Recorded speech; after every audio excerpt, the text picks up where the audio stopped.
السلام عليكم ورحمة الله تعالى وبركاته. مرحبا بكم في فيديو جديد. في حادث مأساوي لقى شخص مصرعه صباح اليوم الأحد بعد سقوط سيارته داخل حوض الميناء التجاري بمدينة الحسيمة. المعلومات المتوفرة تفيد أن الضحية المنحدر من بني بوعياش والبالغ من العمر 60 سنة لقى مصرعه عند محاولته ركن سيارته داخل الميناء.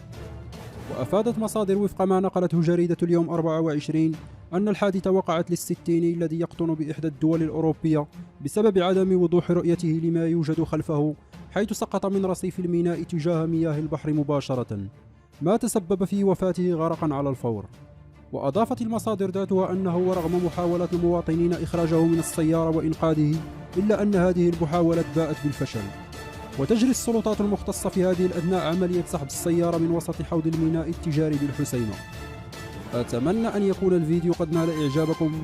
لا تنسوا الضغط على زر لايك والاشتراك في القناة للتوصل بكل جديد، والسلام عليكم.